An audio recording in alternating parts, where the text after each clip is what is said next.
Hello everyone. Welcome to the Level 5 Extended Diploma in Business Management, and today we will discuss the Unit 5 of this diploma, that is about leading and managing the teams. So this is a Unit 5 in which we discuss that how leading and managing the team is important in a specific business context. The first learning outcome of this diploma is to understand the different leadership and management theories.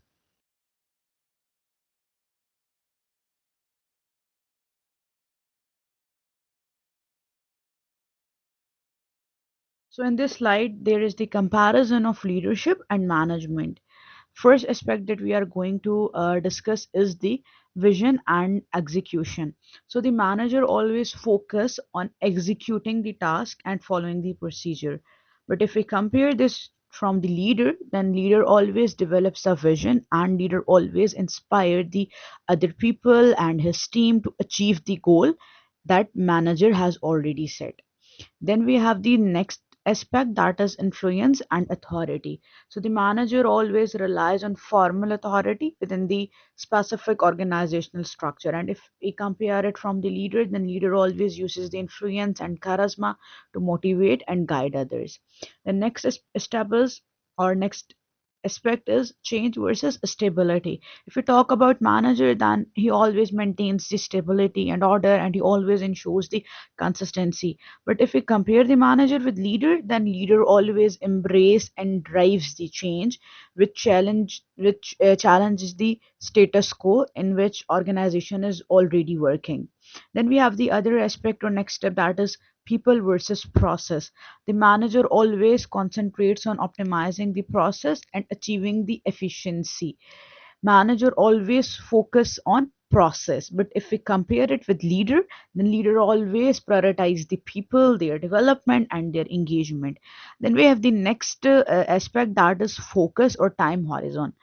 So the manager always focus on short term goals.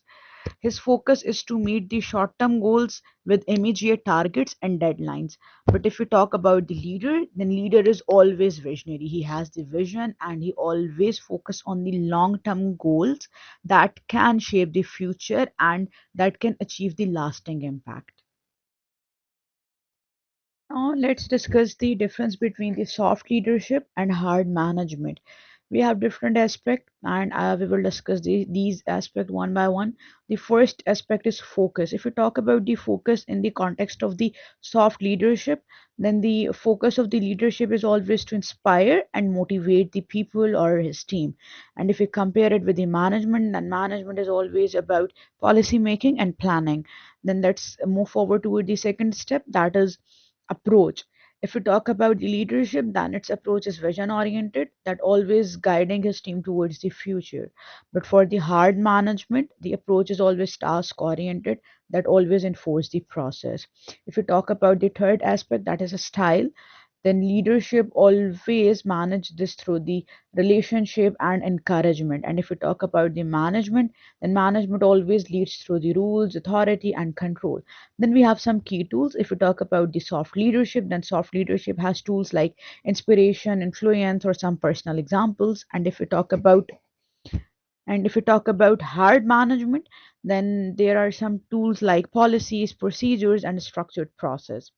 If we talk about the next aspect, that is objective, then leader always develop the objective for the people to reach to their potential. And if we talk about the management, then they always make sure that all the tasks are completed effectively and efficiently by the team. If we talk about the impact, then leadership always creates a following impact and motivating impact on the people. And if we talk about the management, then they always maintains the order and drives the performance. Then we have the second assessment criteria in which we explain the key leadership theories. So we have different leadership theories. The first is trait theory, then we have behavior theory, then we have autocratic style, democratic style, laissez-faire style, then we have situational theory, contingency theory, transactional versus transformational leadership style, and we will discuss all these theories one by one. So what is trait theory? Trait theory always suggests that the people are born with some specific characteristics, for example, the intelligence, the confidence, or the charisma, and these traits make them the natural leaders. According to this theory, the leader is the leader by birth, he is the leader by born. So the next point to discuss is that in trait theory, there are certain personality traits in everyone by birth. That is decisiveness, adaptability, assertiveness, and all these personality traits are thought to predict the leadership potential for the leaders. So this theory always emphasizes that the trait, for example, self-confidence, drive, integrity, and emotional stability, these are very important for the effective leadership, and these are the traits uh, by which leader are born. These are by birth trait. Now we have some common leadership trait that is according to the trait theory. We have confidence, intelligence, and charisma. According to this theory, that by birth, leader have the strong sense of self and they always inspire the others through their confidence. And according to this theory, that leaders by birth are smart, quick thinker, and they able to assess the situation and make the sound decisions. And then according to this theory, the leader has the by birth magnetic or charismatic personality that always draws the people attention and motivates the people to follow them. Now we have the next theory called as behavioral theories. So according to the behavioral theories, this is opposite to the trait theory. This theory always believes that anyone can learn to be a leader by developing the right behaviors or right traits in them. According to this theory, no one is the leader by birth. Leaders can make their behavior change and they can learn the behavior with the time. So this theory emphasizes on how the leaders behave, particularly how they interact with their teams and make decisions. And in the behavioral theory, there are two primary styles. The first is the task-oriented behavior, and the second one is the people-oriented behavior. The leader that falls in the first category, that is task-oriented behavior, are the leader that always focus on completing the job. His concern is always to complete the goals, to achieve the targets, to complete the objectives, to organize, to plan, and he always set the goals. He is always task oriented. But if it comes toward the second role, that is people oriented behavior, so the leader that falls in the second category are the leaders that always build the relationship. These leaders are more people oriented. So they want to motivate the people, they want to support their team members. Now we have some common behavioral leadership style. The first one is the autocratic. When we talk about the autocratic leadership, then it is important to understand that the autocratic leader is always the leader who makes the decision alone without his team, without discussing anything, and he always expect that everyone would follow him without any question. He always have the high control, and in the autocratic leadership style, there is always low team involvement. Then we have the second style, that is democratic style. In democratic style, the leader always involves the team in the decision making. He value the collaboration and he always value the input from his team or his group members. Then we have the laissez-faire style. In this style, the leader always provides the little direction to the people and then he let his team to make their own decision and they offer the support as needed, but this type of leader always interfere very minimum. So in this style, there is always minimal interference by the leader and he guide the people as needed, not that much.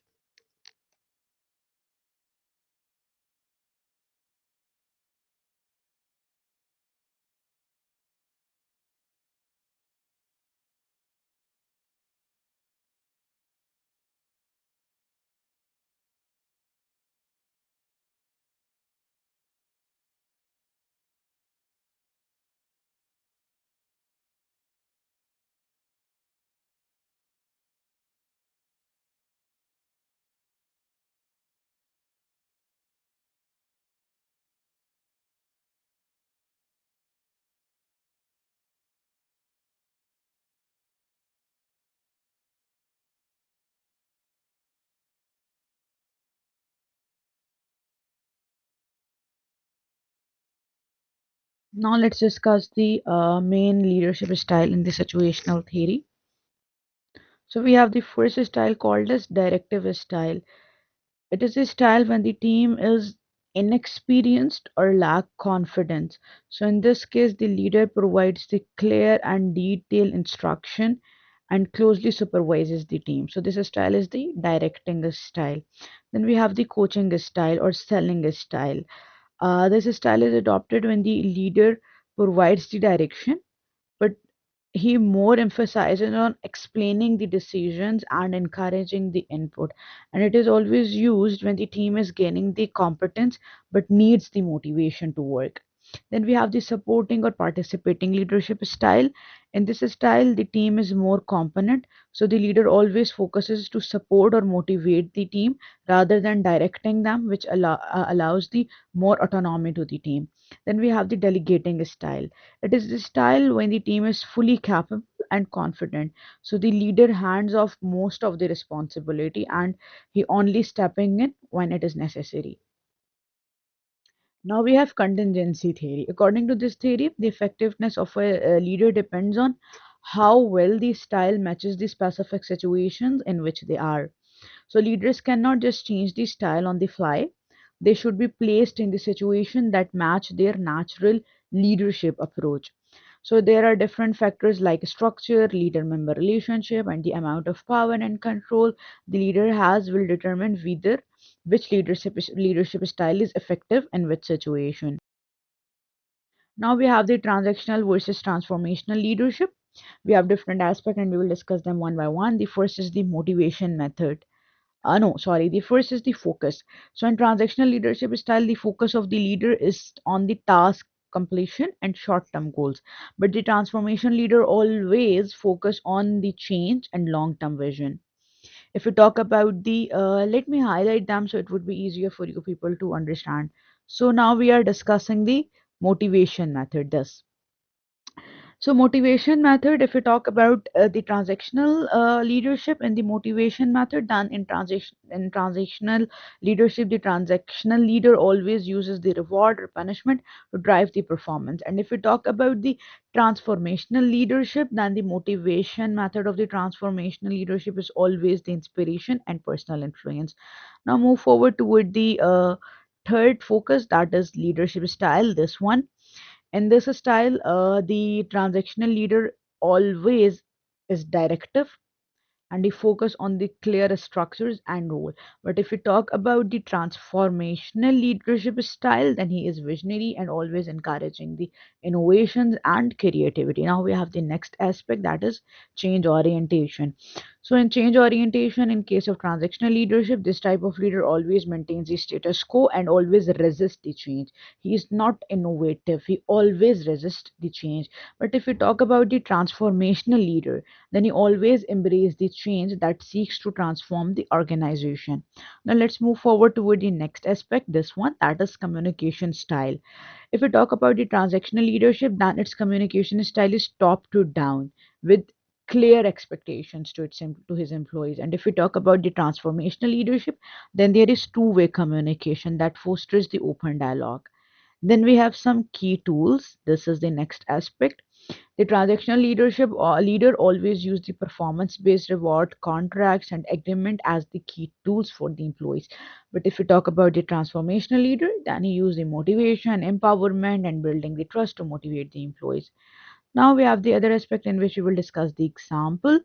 So, for example, in transactional leadership, there is the manager who sets the target and offer the bonuses for for his employees to meeting the targets. And if we talk about the transformational leader, then he is the leader who inspires the team to pursue the collective vision. Then we have the other aspect, that is primary focus. This one, so what is the primary focus of the transactional leader? The primary focus of the transactional leader is always the efficiency and control. But if we talk about the primary focus of the transformational leader, then it is always innovation and growth. So then we have the next aspect, that best used for that the transactional style is best and whether the transactional style is best or transformational style is best. So the transactional style is best when there is environment with a clear goal. But the transformational leadership style is always best in the dynamic environment that requires adoption and change. Now we have the third assessment criteria in which we will explain the key management theories. So we have different theories: scientific management theory, bureaucratic management theory, human relations theory, system management theory, and situational theories. We will discuss them one by one in the coming slides. So first we will discuss what is scientific management theory. This theory is developed by Frederick Winslow Taylor in the early 20th century. And this theory is always about the efficiency, productivity, and standardization of the work or of the employee. So it include number one is the work simplification. According to this theory, it is important to break the task into the small and simple steps. Then we have the standardization, that is to focus on creating the standard procedures and tools to meet the objectives. Then we have the performance based rewards. According to this, the workers are always motivated by the financial incentive.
Now, what are the pros and cons of this theory? So, first, we will discuss the pros of this theory. Let me highlight it for you people. Yeah, so first pro is this one: efficiency through optimization. That if you optimize the work, we can do the work in an efficient manner.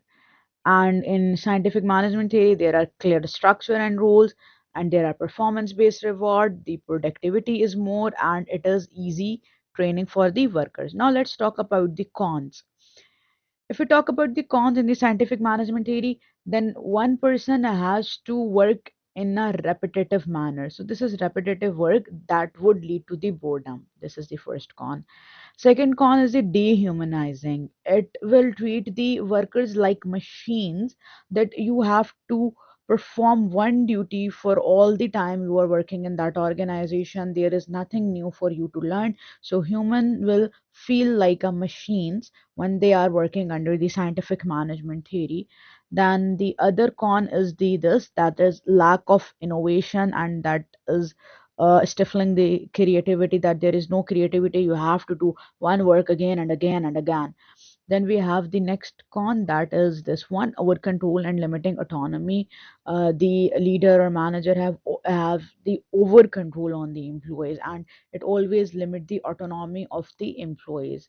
Then we have the last con, this one, that is exploitation risk, and it always leads to the burnout of the employees. Now we have the next theory called as bureaucratic management theory. This theory is developed by the Max Weber, and it always focuses on structuring the organization in the clear hierarchy. And according to this theory, if we structure the organization in a clear hierarchical manner, then it maintains the order, it maintains the consistency, and it maintains the efficiency. So its key aspect include: the first one is the hierarchy of authority. According to this, the power and responsibility are clearly defined within the strict hierarchy. The second aspect is the in the bureaucratic management, there are formal rules and regulations, and organizations are always governed by the formal procedures and policies. The third aspect is the impersonal relationship. In the bureaucratic management, where hierarchical structure have been made, then decisions are always made based on the rational rules rather than the personal preference of any employee or favoritism. Now we have the example for this theory to understand it in a better way. So think of a government office. In government office, there are always the multiple level of hierarchy from clerk to manager to director. When we have some kind of work, we will go to the clerk. He will say the go to the manager, then go to the director, then go to the this and go to that person. So there are the hierarchy in the government offices, and each level has the clear chain of command, and they have their formal job description, and the procedure in this type of hierarchy are always strictly followed, and everything is documented either in the files or in the database of the office.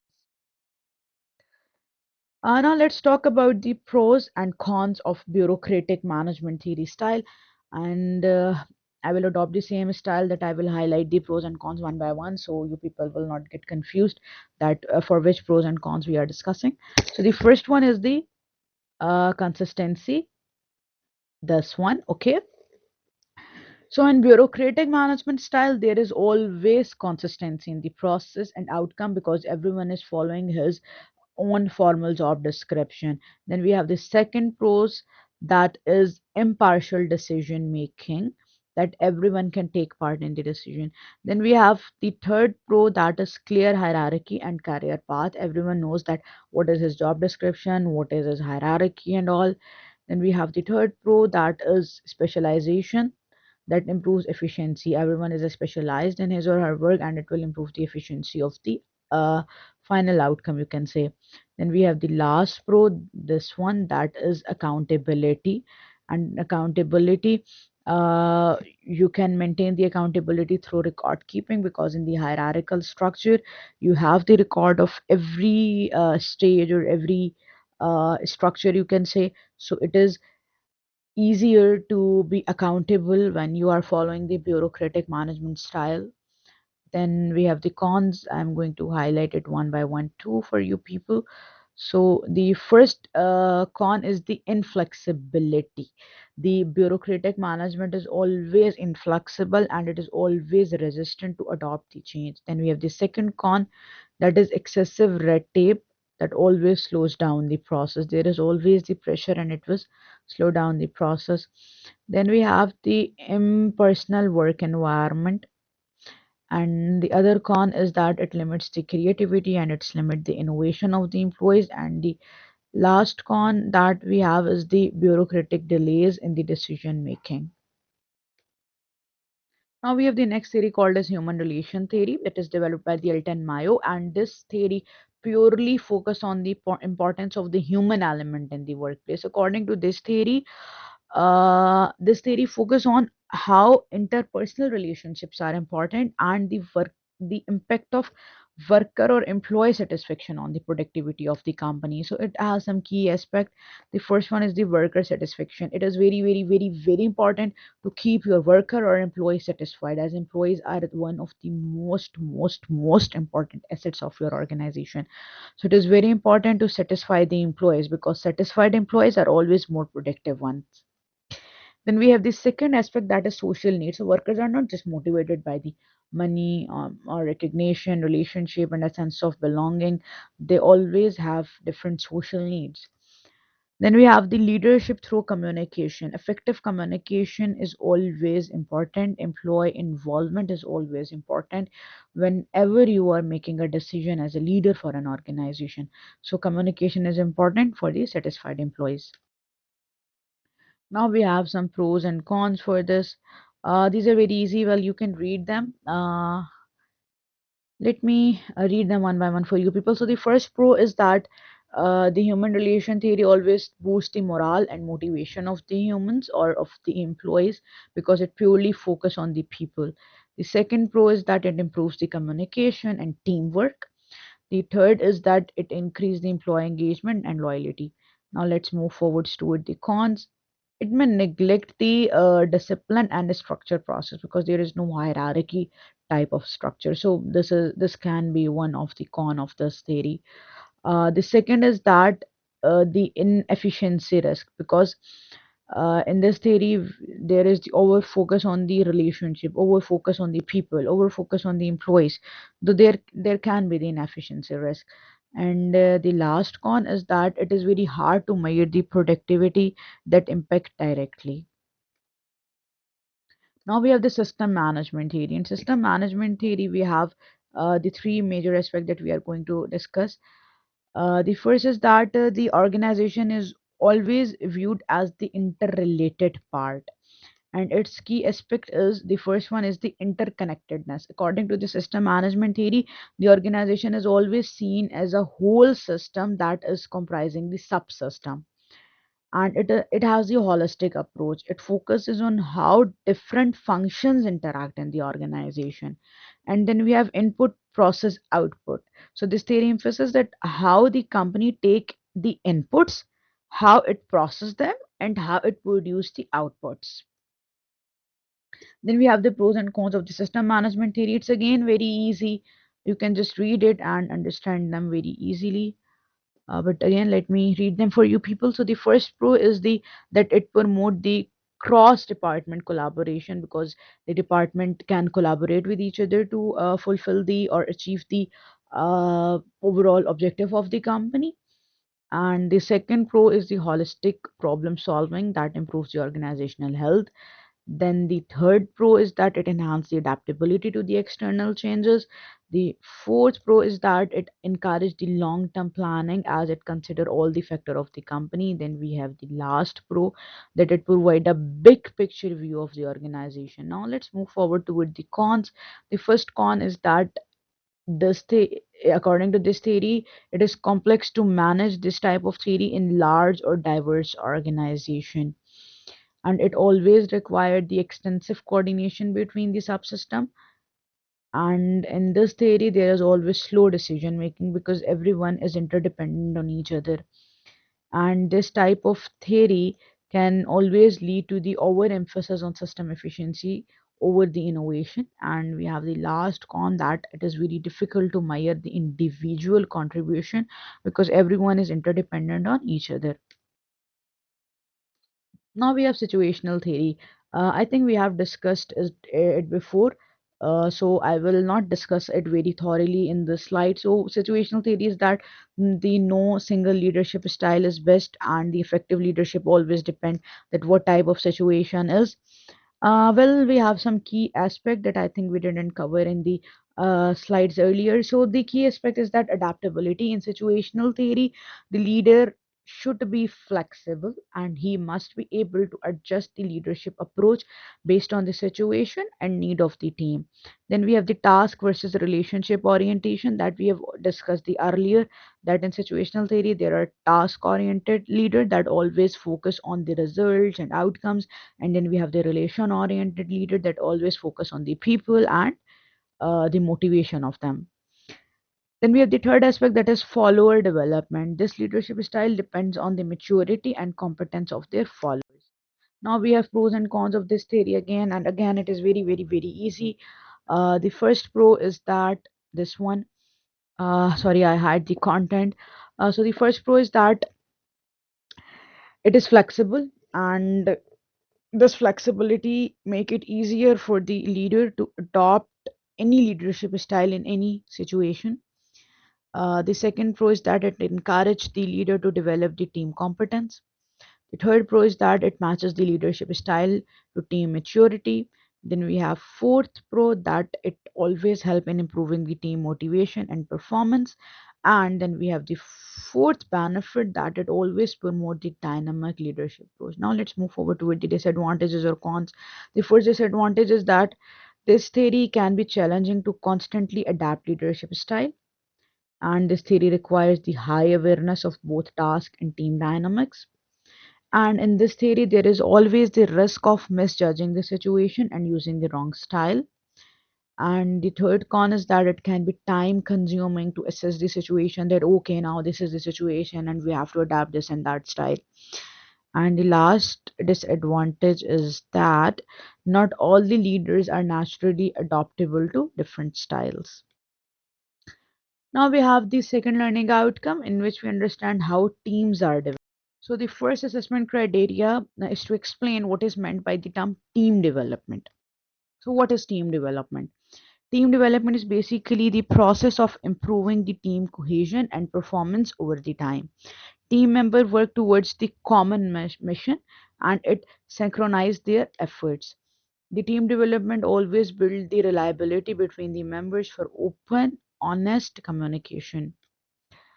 And in the team development, the team members always value the each member's strength and their contribution for the smoother collaboration in the organization.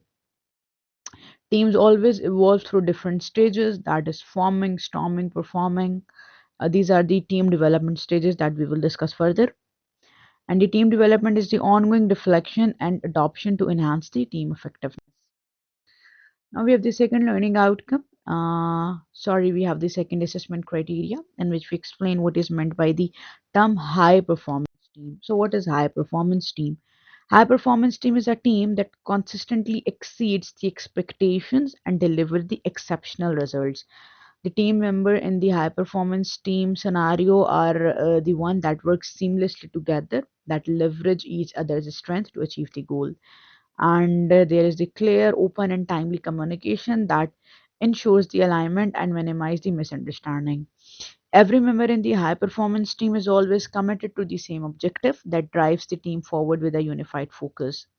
The team members always hold themselves and each other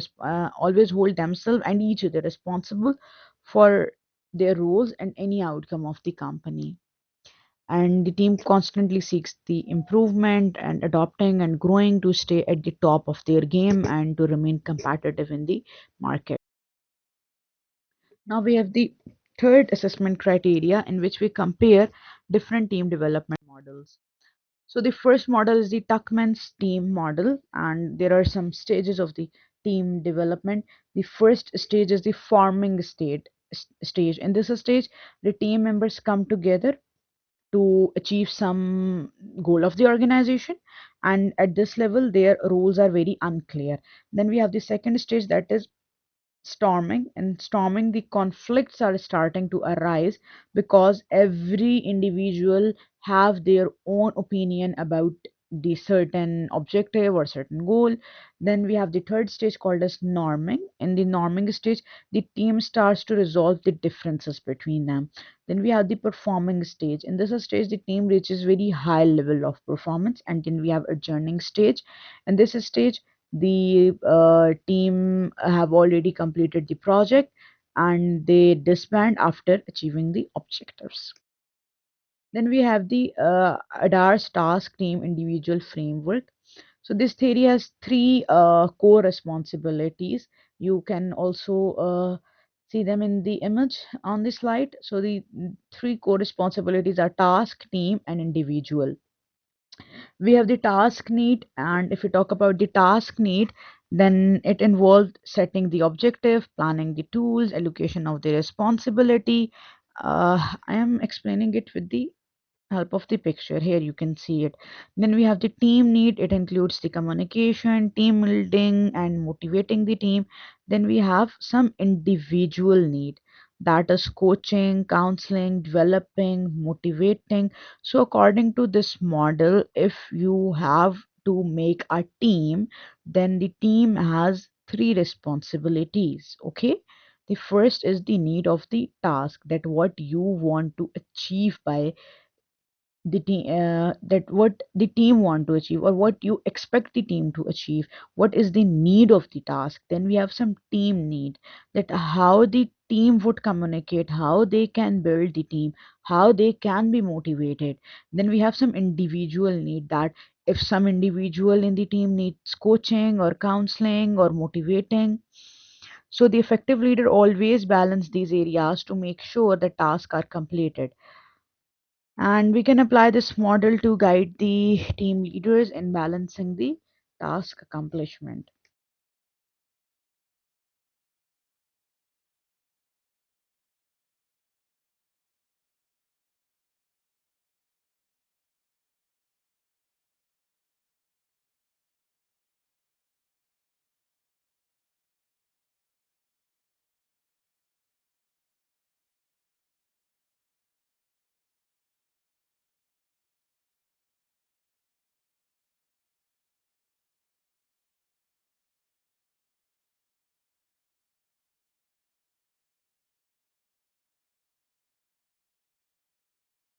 So if you talk about theory X, then theory X use for the jobs that require strict adherence to the procedure. And if you talk about the theory Y, then it foster more autonomous and participative work environment. If you talk about theory X, then it requires close supervision and control. And if you talk about theory Y, that it always encourages the intrinsic motivation, which allows the employees to feel the empowered. So, in practice, the combination of these both theories are often applied to the organization. You can also see in the image, this is theory X, this is theory Y.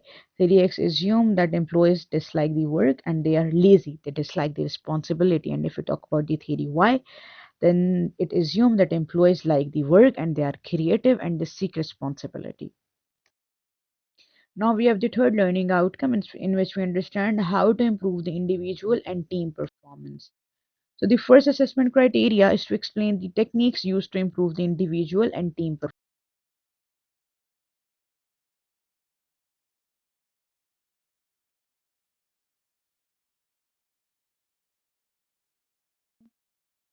What are SMART goals? Here you can see in the picture, S stand for specific, M stand for measurable, A stand for achievable, R stand for realistic, T stand for timely. So the goal that we have decided to achieve must be SMART. They must be specific, they must be measurable, they must be achievable, they must be realistic, they must be timely. So first point is specific, which means that we should have defined the goal very clearly. For example, our goal is to increase the sale by 10% in fourth quarter. Then our goal must be measurable, which ensures that there is always a way to track the progress of the goal. For example, we can use the sales data to measure the increase of our sale. That was our goal. Then we have the third point in the SMART goal, that is achievable. The our goal should be challenging, but it is possible to achieve it. It should be realistic, it should be achievable. For example, the 10% increase might be realistic based on the past performance trend. We cannot say that we can increase the sales by 50% or 80%. That cannot be achievable by us.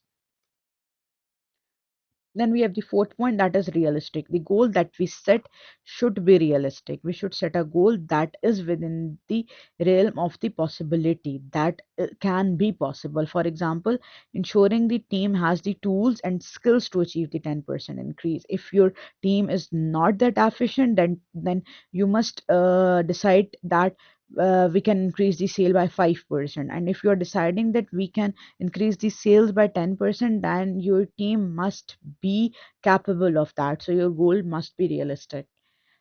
Then it must be time constraint, that we can set a specific deadline to achieve the goal. For example, by the end of quarter 4, so we have the specific deadline to achieve the goal.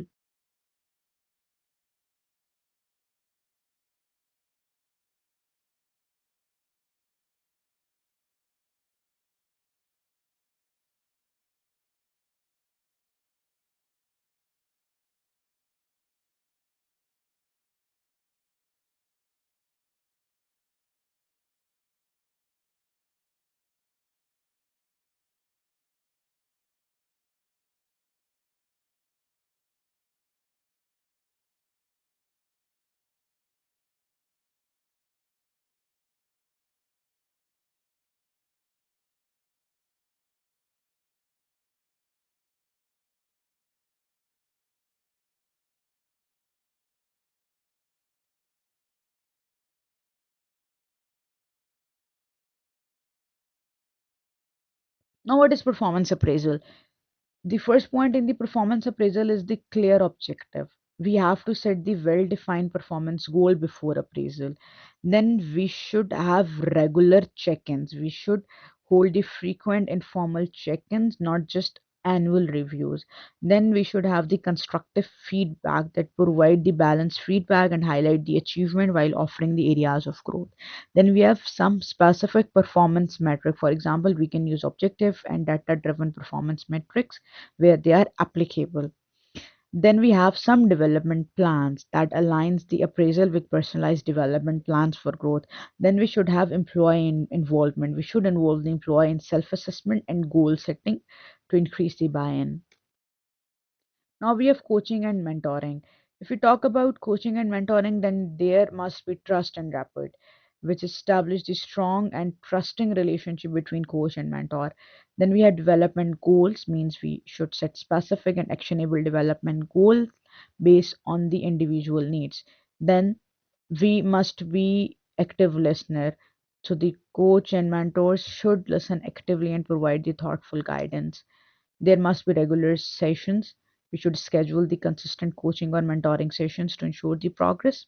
And there must be proper feedback that provide the continuous and constructive feedback and encourage the self-reflection of the employees. And at the end, there must be progress review. For example, there must be periodically assessment progress toward the development goals and adjustment as needed. Now we have the second assessment criteria in which we explain the importance to an individual of improving own performance.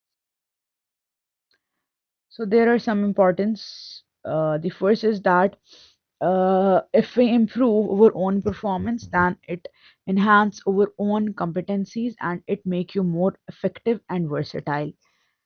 And it can be helpful for you to achieve the new level of performance that boosts your self-esteem and motivates the future growth. And it always encourages the continuous improvement, which opens the door to promotion, raises, and new opportunities. And it master the skills that leads to the greater fulfillment and engagement in your daily task. And it is also the constant development which helps you to stay relevant and adaptable in the fast changing work environment. And by improving the personal performance, you can directly enhance the overall team output. Now we have the third assessment criterion, in which we explain the importance to a business of effective individual and team performance. So, what is the importance of effective individual and team performance? The first is that it enhances the promotion opportunities. The high performance always open the path for career growth and leadership within the organization. The second is that it increases the productivity. The efficient team and individual always contribute to the higher output and faster achievement of business goals. Then the third importance is to increase the quality, that the consistent and high level performance always result in the superior products and services which enhance the overall reputation of the business.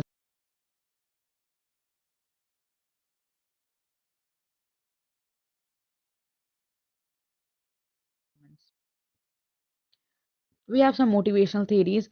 The first is Maslow hierarchy of needs, then we have Herzberg's two factor theory, and then we have Room's expectancy theory. And we will explain them in the next slide. So first, we will explain the Maslow hierarchy of need. There are total 5 steps in the Maslow hierarchy of need. The first is physiological need. It is the basic need of every human. This need is about the basic survival need. For example, food, water, and shelter. If you talk about safety need, then it is the stability and security. And if we see it in from the eyes of the employees, then it is about the job safety and your health safety in the job. Then we have the social needs. It is the belonging and relationship need of the human. And if we talk about the organization, then in organization it is the teamwork and friendship. Then we have the esteems need. It is the recognition and respect that every individual wants in his life. And if we talk about the organization, then in esteem needs, we have the achievement, status, and self esteem.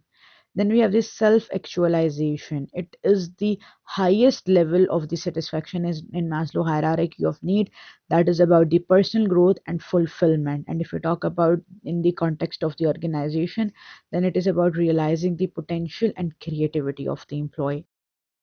Now let's talk about the Herzberg two factors theory. It has basically two factor. The first one is the hygiene factor and the other one is the motivating factor. The hygiene factor are salary, job security, and working conditions. So these factors don't necessarily motivate the employees, but without them, you can have a real mess, because without these factors, you cannot motivate the employees. But again, only these factors are not necessary to motivate the employees. For example, HRM manager can use the bureaucratic style to ensure the fair policies, but it is not enough to motivate the employee. So to motivate the employee, we have motivating factor that are the real drivers.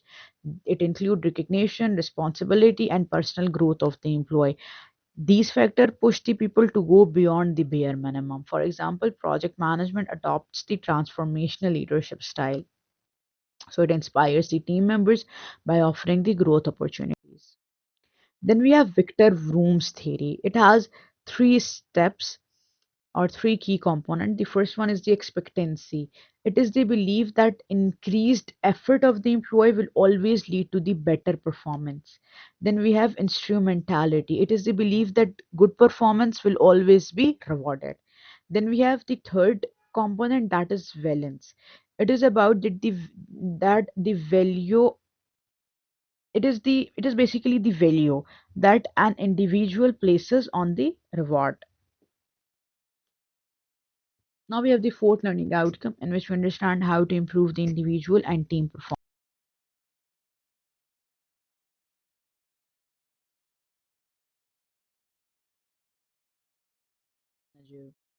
So what are the techniques to be an effective leader? For this, you have to conduct your personal SWOT analysis, and leadership management assessment includes MBTI, emotional intelligence assessment, reflective journals. We will discuss them one by one in the coming slides, right? Then we have reflective statements. So, what is personal SWOT analysis? If we talk about SWOT analysis, S stands for strength, W stands for weaknesses, O stands for opportunities, T stands for threats. So, first, let's talk about the strength. What can be the strength if we are conducting our personal SWOT analysis? So, here we are talking about the strength. So if you are conducting your personal SWOT analysis, you should see that what are your skills. For example, if you have communication skills, if you have organizing skills, if you have decision making skills, anything that is your skill can be your strength. Then what do you consistently get praised for? What is that trait in you? Then we have the third point that can be included in the strength, that is what leadership or management qualities set you apart, what differentiates you from the other leaders. Then you can include your weaknesses here. In weaknesses, you can include what are the areas in your personality that needs improvement. For example, delegation, time management, conflict handling, anything in which you are bad. Then the next point that you can include is that what do you struggle with, or what are the things in which you are getting the negative feedback. Then what habits or traits hold you back as a leader or manager. Then we have the next component of the SWOT analysis here, that is opportunities. It includes that what external sources are there that can help you to grow. For example, any leadership courses or mentor courses that you can take, or are there any upcoming leadership opportunities, or how can you expand your network to improve your management skills. Then we have the last component, this one, that is threat. What are the external factors that could limit your growth? For example, competition in the market, economic challenges, or are there any changes in the environment that pose risk to the development? Or what skills or traits could your competitor have that you are lacking? Now we have MBTI, that is Briggs type of indicators. It helps the individual to understand their personality type based on the preferences. It has total four dimension: introversion versus extroversion, sensing versus intuition, thinking versus feeling, judging versus perceiving. So it helps the leader to understand their decision making, and it is useful for understanding the team members' preferences. And it always encourages the personal growth. Now we will discuss these dimension one by one. The first dimension is introversion. It is the focus of energy is interval, and its focus is reflective, and it always prefers solitude. Then we have extraversion type. Its focus of energy is external. The people that are introvert always focus on internal things, and the people that are extroversion, they always focuses on external things. And the focus of these kind of people are always outgoing and energized by social interaction. Then we have sensing type of people, the third type, this one. So these type of people include that how these people perceive the information. They are very practical and their focus are on the details and concrete fact. And on the opposite side, if we talk about the intuitive people or intuition trait, then these people always perceive the big picture of any information. They look at the patterns, possibilities, and future. Then if you talk about the thinking trait, then these type of people are always logical and their decision making style are always logical, and they always make decision based on the logic and reason. And on the opposite side, if you talk about the feeling characteristic or feeling trait, then the decision making style of these type of people are empathetic, and they always make the decision based on their emotions and values. They are not logical like thinking people. Then we have the other trait called judging. Their approach to life is always structured and they always prefer on planning. Then we have the last type, that is perceiving. It is opposite to the judging people. Their approach to life is always flexible. They prefer the adaptability in their personality or in the organization they are working. Then we have the emotional intelligence assessment. It understands your own emotions and how they affect your thoughts and behavior. And it is the ability to manage and control the impulsive emotions and reactions, staying calm under the pressure. And it is a drive to pursue the goals with energy and persistence, and staying the optimistic despite different obstacles. And it is the ability to recognize, to understand, and to consider others' emotion. And it is very important for building the relationships. And again, it is the proficiency in managing the relationship, building the network, and fostering the teamwork with the help of clear communication and conflict resolution.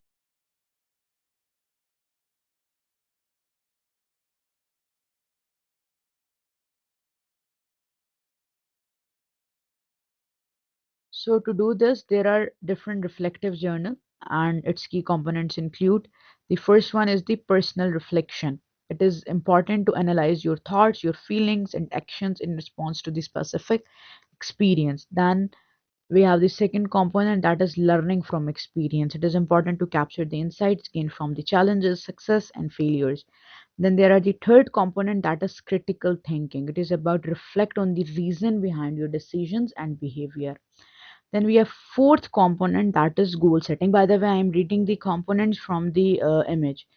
This we are talking about the fourth component, that is goal setting, which uses the reflection to set the goals for personal and professional growth. Then we have the fifth component, that is continuous improvement. It is the journaling over the time, which provides a record of development which help you to track your progress. Okay, now we have the reflective statement. At first, we have the description of the experience, in which we briefly outline what happened, what we did, what is the situation, and what is the context. Then we have the emotional response. It reflects on how we felt during or after the experience. Like, did we feel challenged? Did we feel successful? Did we feel frustrated or satisfied? Then we have critical analysis. And this, we think deeply about why things happened, and at what way they did, what they influence the actions, how they influence the action, and what are the factors that are contributed to the outcome. Then we have learning and insight. It identified what you have learned from the experience. Did it reveal the new strengths or weaknesses? Did it change your perspective? Then we have the application to the future, which describe how this reflection will impact your future actions or decisions, and how will you apply this what you have learned to improve. Thank you so much. This is all about the unit 5 of the level 5 diploma. And if you have any question, always feel free to ask. Thank you.